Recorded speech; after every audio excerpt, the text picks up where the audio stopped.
going. Okay. So I remember the first game that I played, the XCOM, the original game, and it was at the end, and I had finished it, had gotten to Mars, and my entire squad except one guy was wiped out.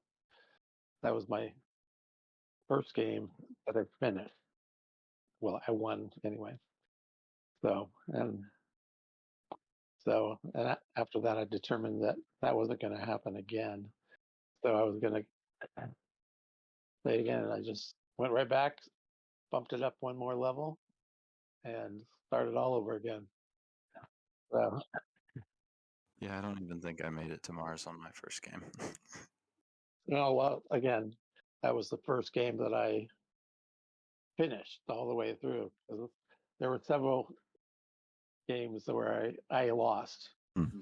So before I got there, but that was the first one, and some of my guys just had laser rifles still, and so it's like they were shooting the guys on Mars, and it wasn't even hardly hurting them. So it was pretty sad, but we did have the blaster bombs, so that worked out pretty well. Yes, and yeah, quite a few of my guys got taken over by the alien mind control during the attack. So, but that was never fun.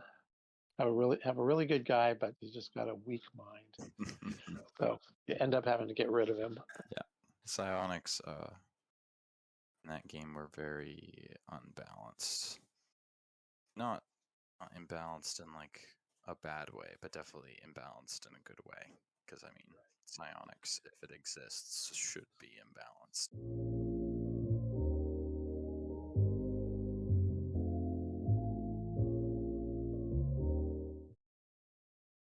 Hello, everybody.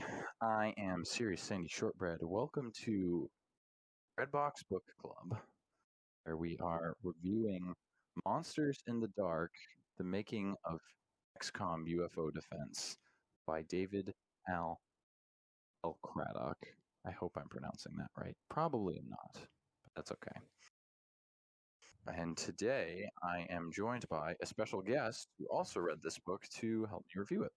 Hi, it's me, Combat Teddy, here to help review this book by David Craddock. Tell some of the behind-the-scene things about the development of XCOM games, and kind of how kind of the minor part of Microsoft Or Microprose.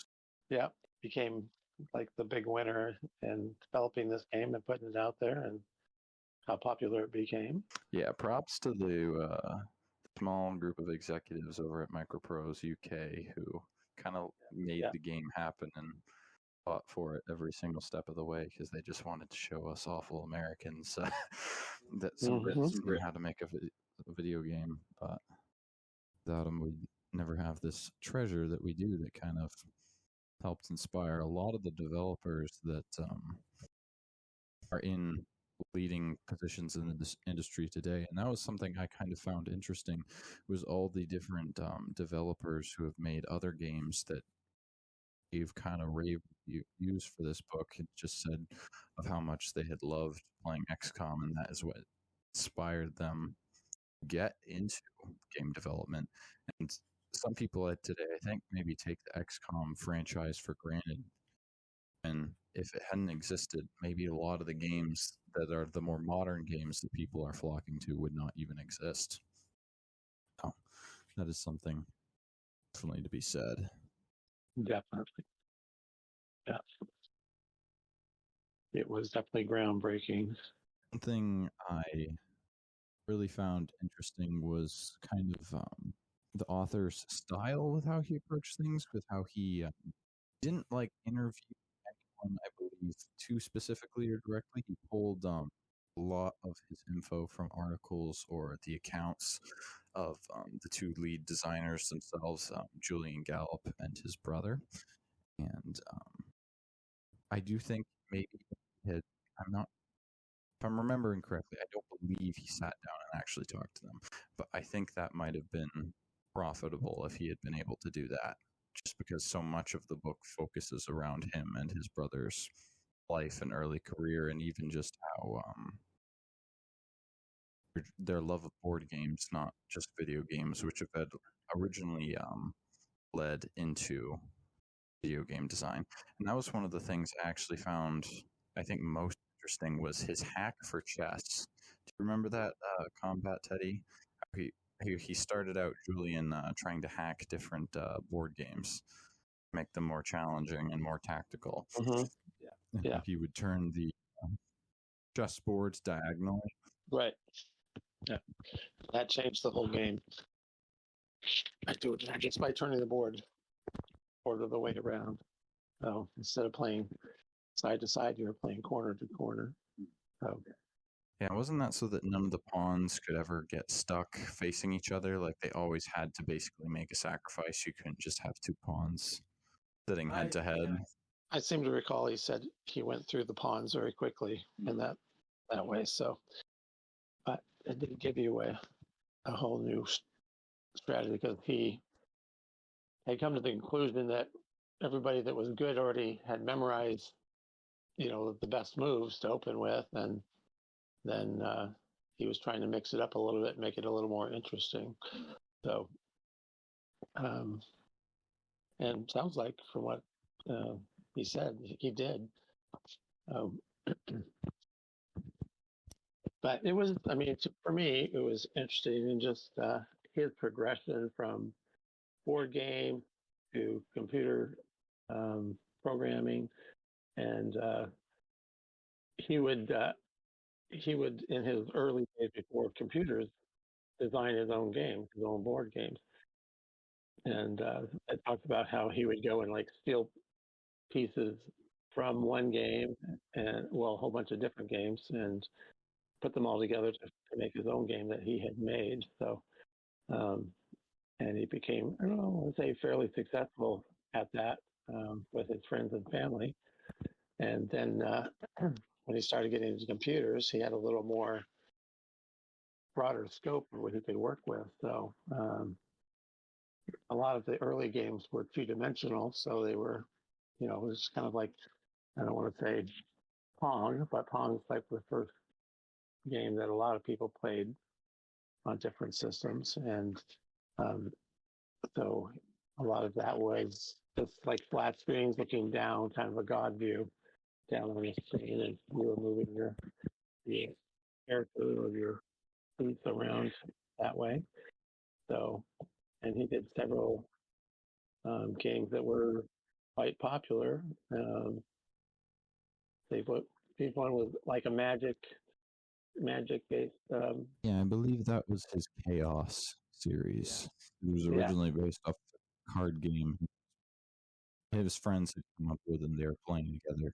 I think kind of inspired by some of the Dungeons and Dragons games they had kind of played together and in the world that they had played.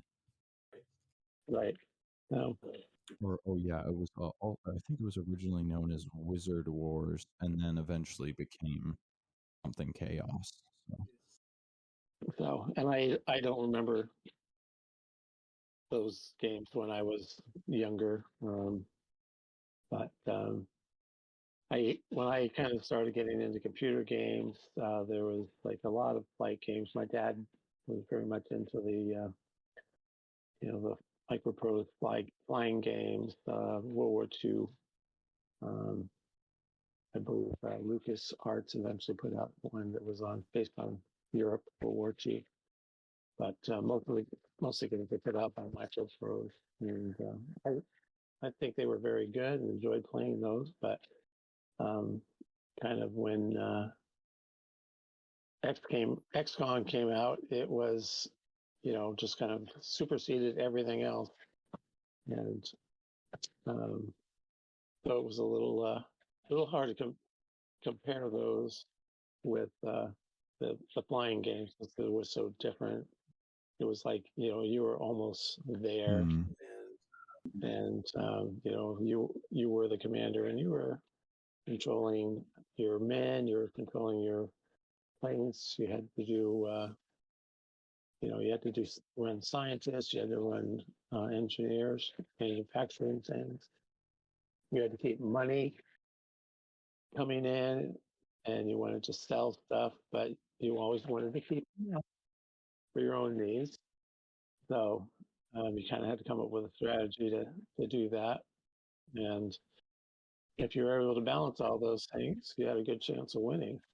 So I do find it interesting how he mentions it early on in the book about how you're playing a certain board game. I can't remember the name of it now. I'd have to flip back to it, where it's like POWs during World War II trying to escape a Nazi concentration camp.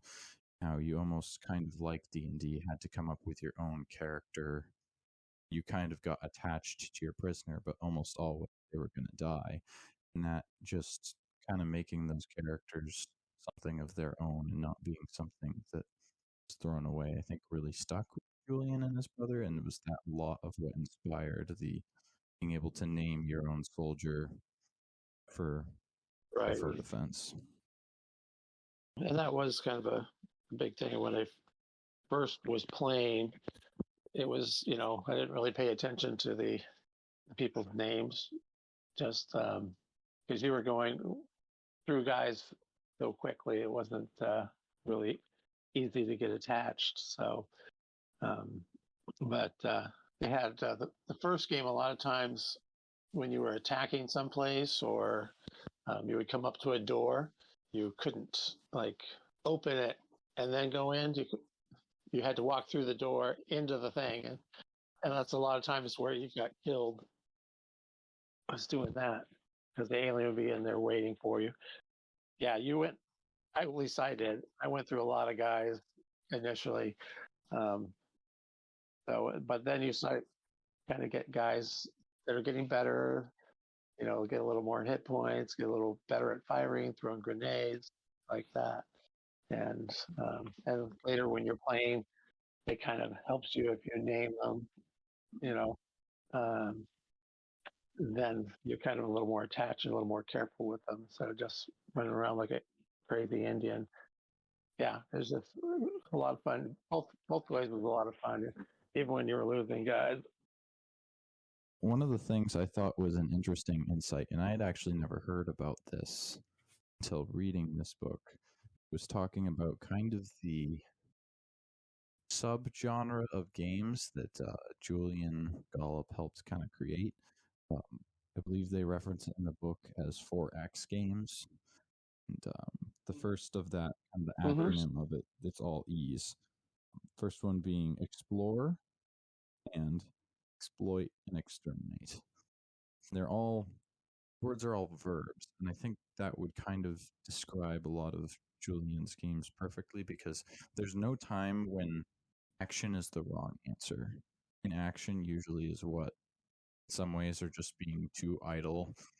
You lose one of his games every time. So you're weighing your decisions. Sometimes you're going to make a right one. Sometimes you're going to make a wrong one. At the end of the day, forward is always the best option. So, but I enjoyed XCOM. It was like, in my opinion, one of the most addicting games out there at that time. Well, possibly ever. But it was nice to read this book that kind of delves into how he developed, and then his process of where he got to the point of being able to do XCOM. And at one point, Microprose actually told the UK wing of the company to cancel XCOM. Yeah, they wanted to completely kill it because they didn't think it was going to actually sell anything. Right, and so it was kind of interesting to see that the game that I've loved and enjoyed for so long almost didn't happen. But they actually just kind of ignored them and kept working on it.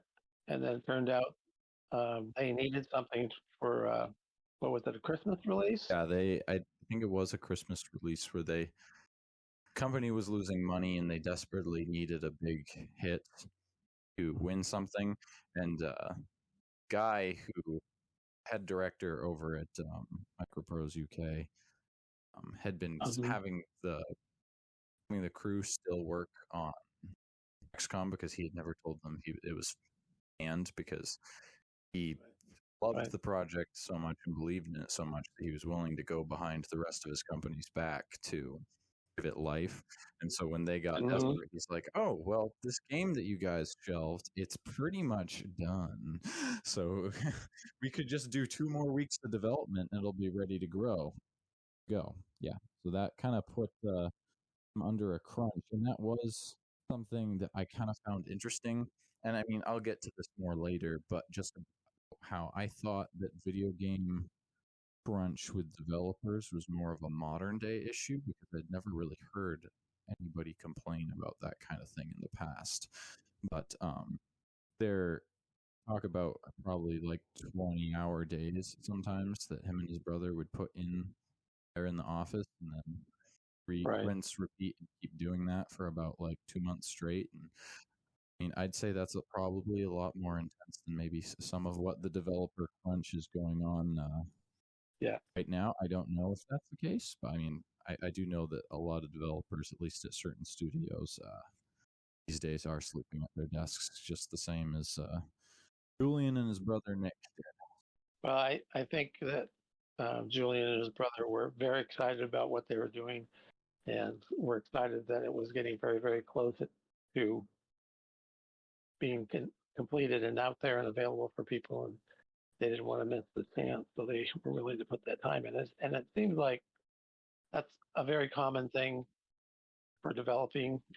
You don't have like a crunch time like that, and I don't know that's necessarily something people complain about. They just know they're going to have to do it, and as hard as it might be. So, but I did enjoy the book overall in that regard, because was already a fan of the game, but just to kind of see the background and story about how it eventually got into my hands, and so it was kind of interesting to have that piece of the story. So, what did you think of the cover art? Not much. Not much. No. Not the same kind of XCOM art you remember? No, not really. But I mean, it's good art, but I just I'm more traditionalist and like the more almost anime style. I'd almost rather have like an 8-bit covers than something like that. But that makes me think of aliens attacking Earth, us defending it, but not XCOM necessarily. So, but it was fun, and it was. I mean, they didn't go into great detail, kind of about Fraxis and their versions of XCOM, but they did talk a little bit about it, and I guess Julian Gallup had his own idea about continuing XCOM, and that's where the game kind of Phoenix Point comes into play, because that's his interpretation of what a modern day XCOM should look like, and he adds in a lot more Cthulhu space monsters than I think the Access versions would be comfortable with. So, but I thought overall very good. I don't think we were talking a little bit about this beforehand. I don't think it's for just anybody to read, but more of somebody who is interested in programming, gaming programming, and fans of XCOM. I think would very much enjoy it. It's not like a huge long read. Very, very easy to pick up and put down. I was when I read it, I didn't have a lot of time, so I was basically reading a chapter a night, and I got through it, pretty quickly. So, but I did enjoy it, and again, so it was a very short book. In some ways, I wish they had. I guess they tried to major on what they thought would be important to XCOM in the story. This isn't necessarily a biography about Julian's development career, even though it kind of half is. But that's not the express purpose of the book. Everything in the book is kind of attempting to push forward the narrative of XCOM before and after. They do talk about slightly the other 2 XCOM games that Julian made, which was Terror from the Deep and Apocalypse. No, I have played everything except I played a little bit Enforcer, XCOM Enforcer, which is more like an And arcade then you game. probably haven't played the like the newest one of the Firaxis ones. That's Chimera Squad. I have not. I watched you play it a couple of times, but yeah, I actually downloaded that on my computer through Steam and should have checked my computer before I did it. Didn't have the right things I needed to play it. So, You hate to see it, ladies and gentlemen. but no, it was. I mean, and I've enjoyed the newer XComs, but in fact, I was just had started a new game of that just this morning, just to kind of because I'm actually waiting for my Destiny game to download and update. I put that on and played for a while, and starting from ground zero on veteran level, just did pretty well. No squads Nice. wiped out. So that was XCOM 2. Yeah, that was the practice version. Yeah, the second. It was what is it? War of the Chosen. Or the Chosen, right? But yeah, I've enjoyed the franchise. Pretty much universally. I've played XCOM, the fighter version. So, and that was, basically you're flying fighters, space fighters around, trying to defend yourself, and then you have to, in the final battle, destroy the Doomsday device before it destroys Earth, and that was kind of fun. Failed at that one a lot before I finally won it. And I was playing with a keyboard, and I was told that if you had a joystick, it was actually much better. I enjoyed it, but they say it was much better with a joystick. So It was XCOM Interceptor. Actually, that was it. Interceptor, you're right. So enjoyed XCOM, enjoyed Terror from the Deep, which was very obviously just a Cut out copy. yeah, made it a lot harder in some ways, but they just needed to get something out to feed the demand of the public. So I get that, and I enjoyed it. Even though it's a carbon cutout, in at least a lot of fans' minds, that is like premier XCOM at its finest. So, depending on who you're. Maybe, but I don't know. Those lobster men were pretty awful. Yeah. You could just be walking along, and then you'd see one, and it would just like spin around from half the board away and shoot you and kill you. So, but yeah, it had some little twists and turns to it. And then XCOM Apocalypse was just like quite the departure from the other two, and I enjoyed that. Also, I think that's, in all honesty, probably my favorite one. But I will always fondly love XCOM UFO Defense because it was my first. Um, so, but a lot of things in the book make sense after having read that and kind of looking back on the game. Some things, I was frustrated with, but didn't really think otherwise because there wasn't really anything we could do about it. But you're be on one level and you're getting shot at by an alien on another level, but you can't see them until you go up on their level. So that kind of thing was a little frustrating because you could also, while you're going up on the next level, get shot. Yep. But do you believe that the book adds to your overall XCOM experience? Yeah, I do. I was glad to read it, and again to find the backstory and kind of where he came from, Julian, and just his development and kind of, he was just basically doing what he wanted to do. So he's making games he was interested in, or he thought his friends, basically the one that I guess had been a card game they had played, kind of. I don't want to say kind of like Magic, but I think it was kind of like that. And they kind of basically turned it into a computer game that you could play, and was quite successful, I guess, at that. But he just kind of kept going, wanting to do what he wanted to do. And it was him kind of following his dream that ended up getting us XCOM. So, and him having that drive and that, conviction that this is what, was going to be a good thing, and be able to convince other people that, yeah, if you want to finance me, you want to help me, be able to do this. So, because he was the one that went out and learned how to do programming, and he learned languages. And I think he knew one or two, and his brother knew another one, or actually was, I guess, learning one while they were making this game. Yeah, they had to learn all the different programming, computer coding at the time of just kind of on the fly. Right. And it really is, making a computer game is kind of like doing a movie, because there was, sound guys, there was music guys, storyboards, exactly. So there was, a conceptual art, the artist doing the conceptual pictures and paintings.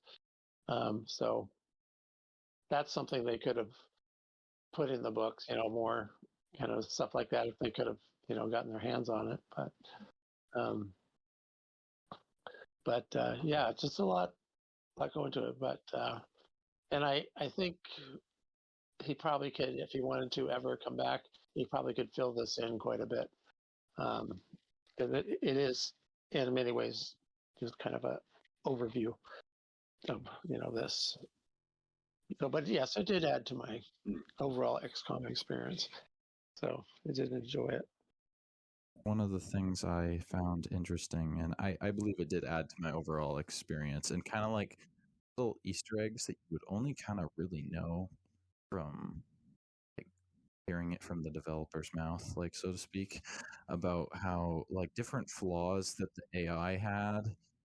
And after I read that chapter, I went in and did like a couple test missions with running UFO defense, like using the exploits that he said were in the game and that they couldn't really fix. And oh yeah, the enemies were totally bugged out. Like when I was doing the strategy, like the sectoids didn't know who to shoot first or from where the shots were coming from, and I was just like, man, I feel like I'm the one in control now. I wouldn't have really known that if I hadn't known that if you sent off the guys in pairs of twos, it really messes up their AI programming. Mm-hmm. And so, and most of the time you wouldn't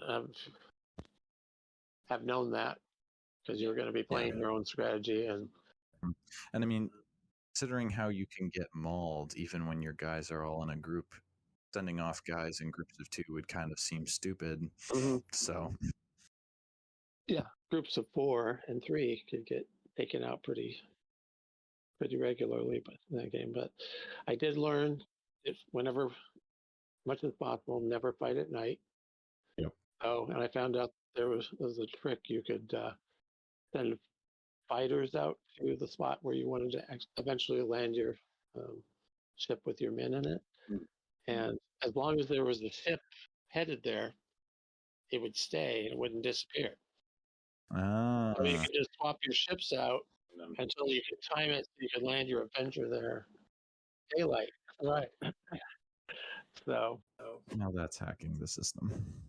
yeah. So, and I think I actually got that from reading an article. So, but even then, it was pretty hard at the beginning of the game to beat that. And I always loaded my guys down with grenades. So, because a lot of times if you were shooting with your rifle or your pistol, it wasn't doing anything, even if you hit. So, but usually the grenade would, if it didn't kill it, it would blow up the area around it. So anything it was hiding around was gone. So a lot of their cover would be, so you either force them to run away and get behind cover, or you could kill them the next turn if they hadn't killed you already. If you like the episode so far, go check out our other episode of XCOM versus XCOM, where Captain Waffles and I share stories that we've had in the past with playing the XCOM for Axis series and also of UFO defense. Do you believe Combat, and I know we've already kind of covered this already with some of the things that we've talked about, but do you believe the book lives up to its promise, fully getting in depth with making of UFO defense in the way that you would like? Again, I think he could have gone a little deeper, a little more detail.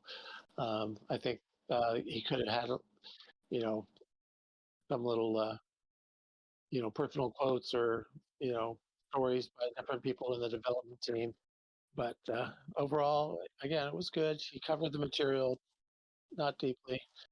Um, so yeah, I mean, I would recommend it to anybody who's played and liked XCOM, and anybody who's kind of starting out in programming and looking to get into the game programming.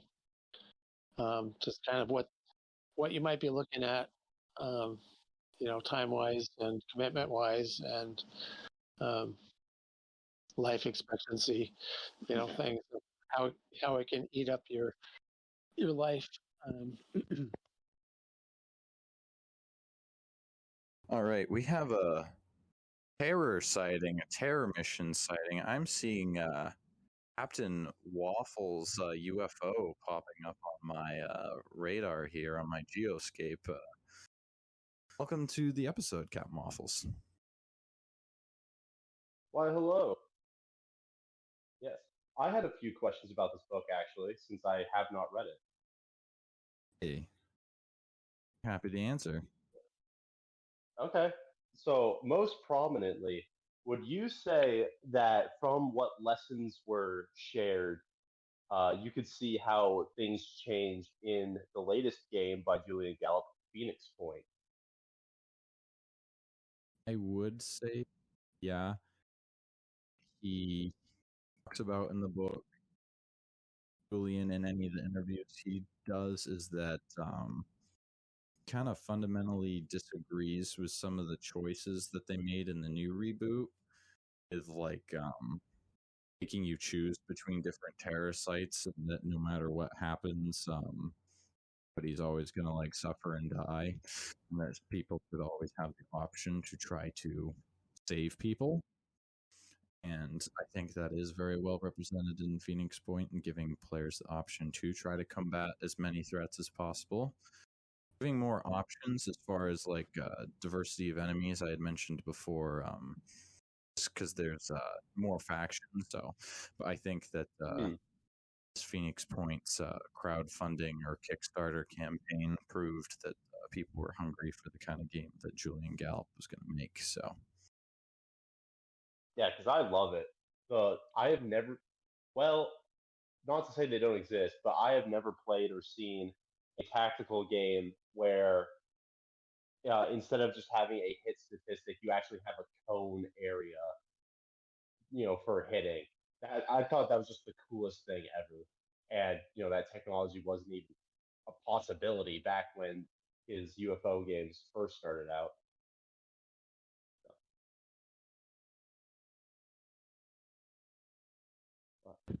I haven't played Phoenix Point, so I can't say. Yeah, I can't say I've beaten it yet either. Certainly not with all three factions, but well, technically four.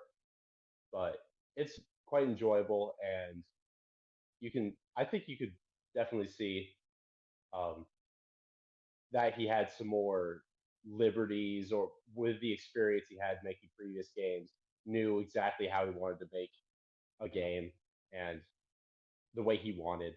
So, without having read the book, which I am definitely planning on reading, I feel like that's probably it went how he wanted. any other questions you have for us? I just love Phoenix Point, so I just toss it in here.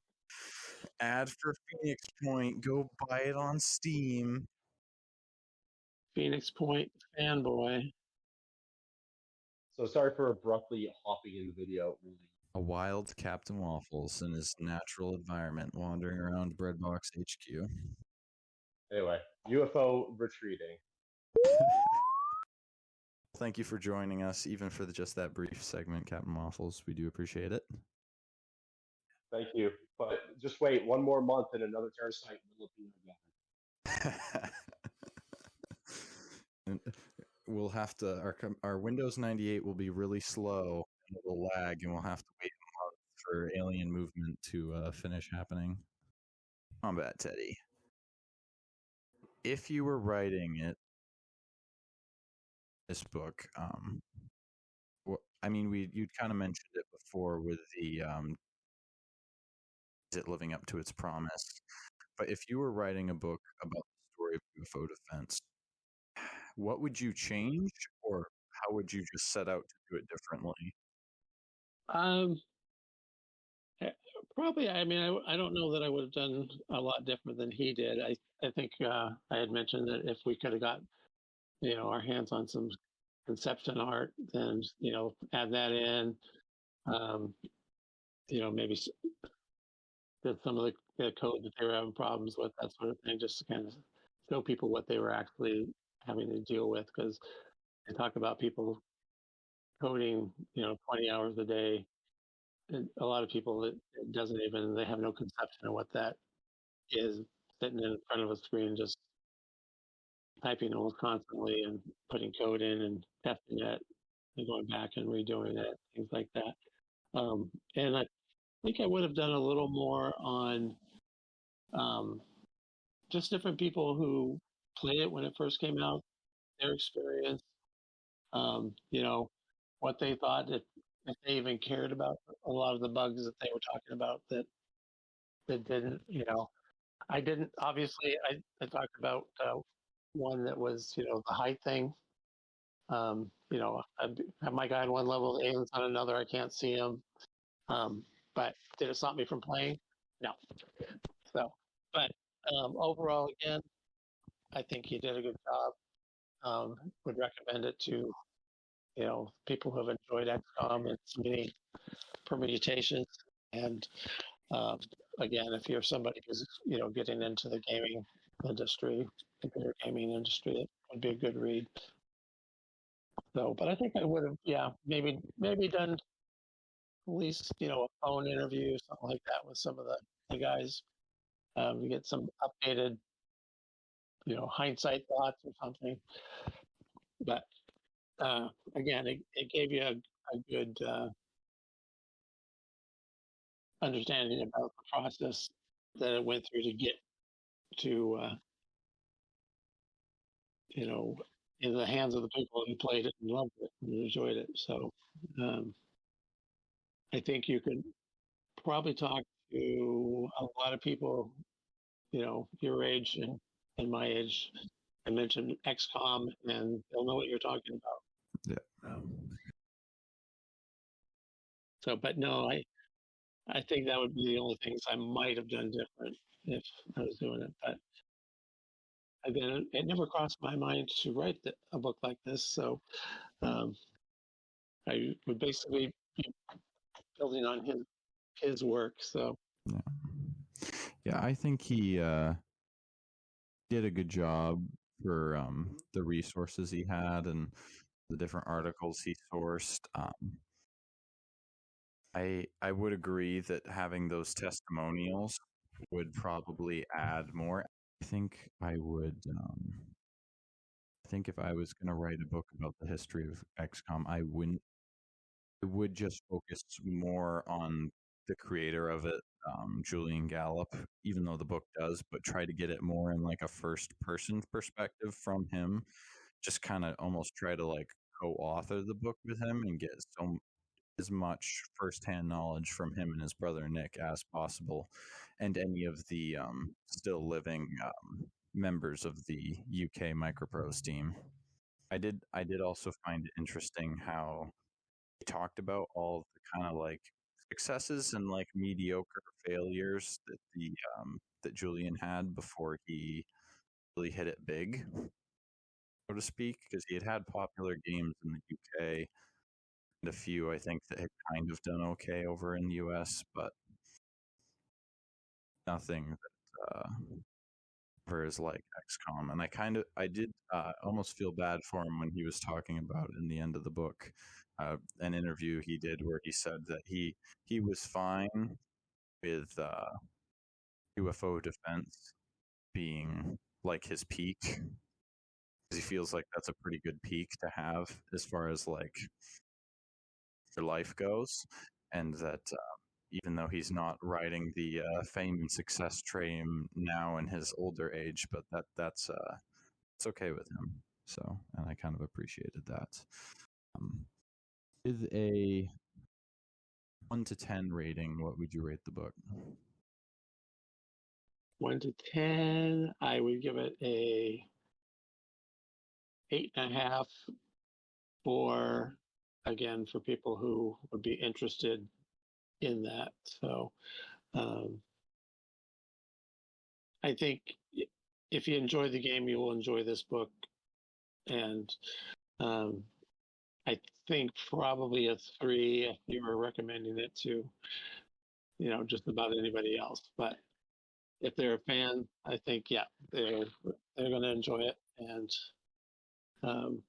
would like it. So what about you? I would say this is